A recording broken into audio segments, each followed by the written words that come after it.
ব্রিজের ওপর থেকে কেউ তাকিয়ে আছে। কে ভালো করে দেখার জন্য ফ্ল্যাশ লাইটটা তার দিকে তাক করা হলো।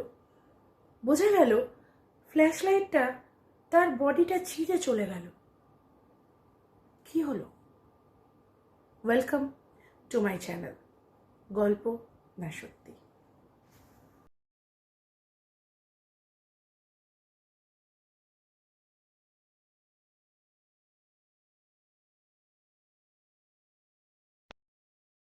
সেপ্টেম্বর 1987 সকালে সাউথ ইয়র্কশায়ার ইংল্যান্ডের পুলিশ থানার যে কনস্টেবল ডিক এলিস জরুরি তলব পেলেন।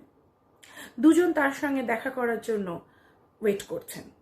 উনি যখনই ইন্টারভিউ রুমে এন্ট্রি নিলেন তো দেখলেন যে ওনার জন্য দুজন গার্ড অপেক্ষা করছে। উনি গেলেন, উনি বললেন কি হয়েছে, এবং উনি বুঝতে পারলেন যে এই দুজন গার্ড সম্পূর্ণরূপে ভয় পেয়ে রয়েছে। তারা কেঁপে রয়েছে ভয়তে। তারা পরিষ্কার করে বলতেই পারছে না যে তাদের সাথে কি হয়েছে।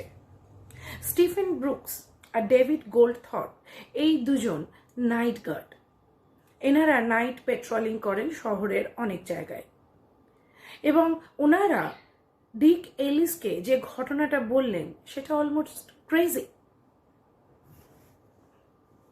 তারা বলল যে তারা আগের দিন রাতে যখন একটা আন্ডার কনস্ট্রাকশন ব্রিজের ওখানে পেট্রোলিং করছিল তো তারা দেখলো যে একটা শ্যাডোই ফিগার তাদের দিকে তাকিয়ে আছে।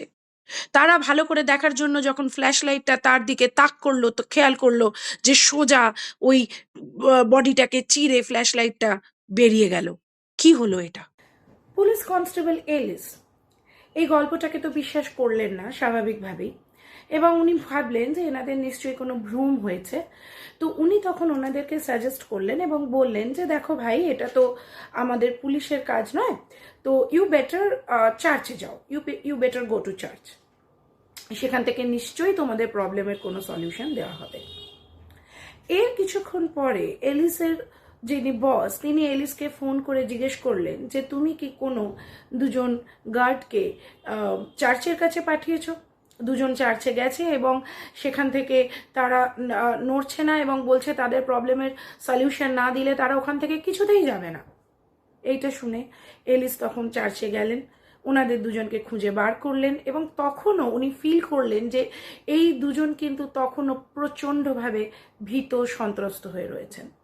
উনি ওনাদেরকে সাজেস্ট করলেন যে ভাই তোমরা বাড়ি যাও, রেস্ট নাও, আমি প্রমিস করছি যে আমি আজকে রাতে নিজে গিয়ে এই ব্যাপারটা ইনভেস্টিগেট করব। এইটা শুনে ওই দুজন কনস্টেবল তখনকার মতো বাড়ি চলে গেলেন। সেই দিন মিডনাইটের পরে এলিস তার পার্টনারকে নিয়ে গাড়ি করে ওই একই জায়গায় ইনভেস্টিগেট করতে গেলেন, এবং যেরকম উনি ভেবেছিলেন, যেরকম উনি আশা করেছিলেন, সেরকম উনি কিছুই পেলেন না। উনি জানতেন উনি কিছু পাবেন না, এটা ওই দুজন মানুষের ভ্রম হয়েছিল।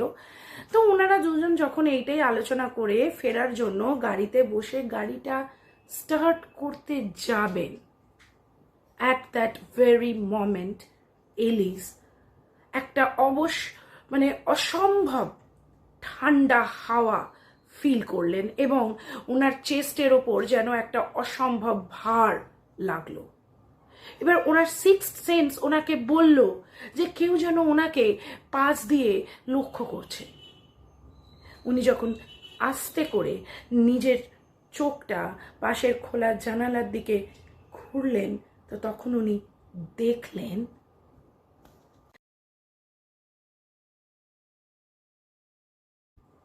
এলিস দেখলেন যে তার জানলা দিয়ে তার দিকে একটা কালো ফিগার তাকিয়ে আছে।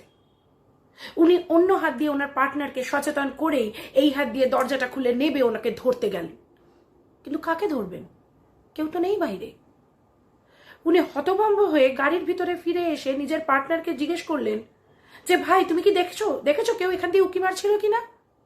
পার্টনার উত্তর দেবেন কি? তার তো তখন রক্তশূন্য অবস্থা, তার মুখটা পুরো সাদা হয়ে গেছে।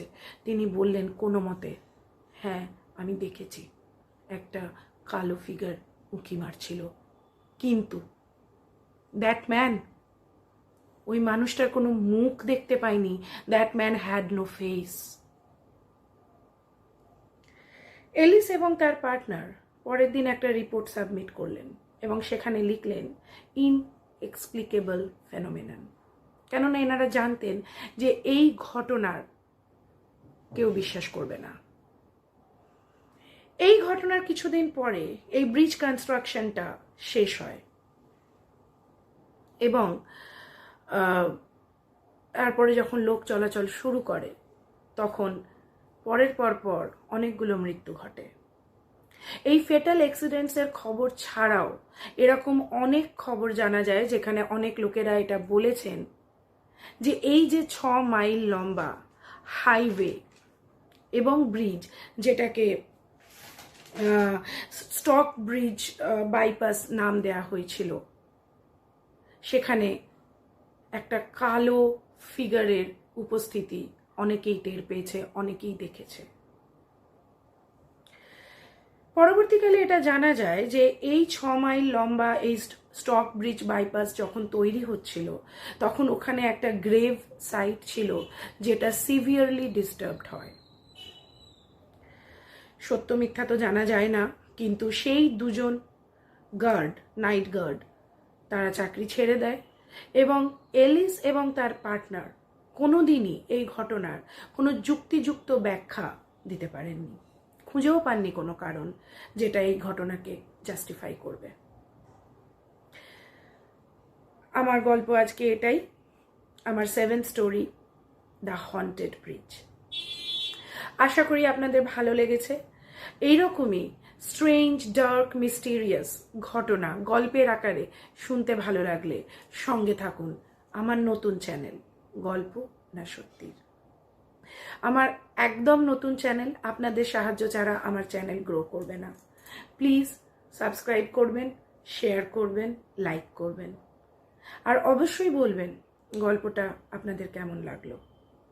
এরকমই স্ট্রেঞ্জ, ডার্ক ঘটনা গল্পের আকারে নিয়ে আবার আপনাদের কাছে ফিরে আসব। দেখা হচ্ছে পরের ভিডিওয়। নমস্কার।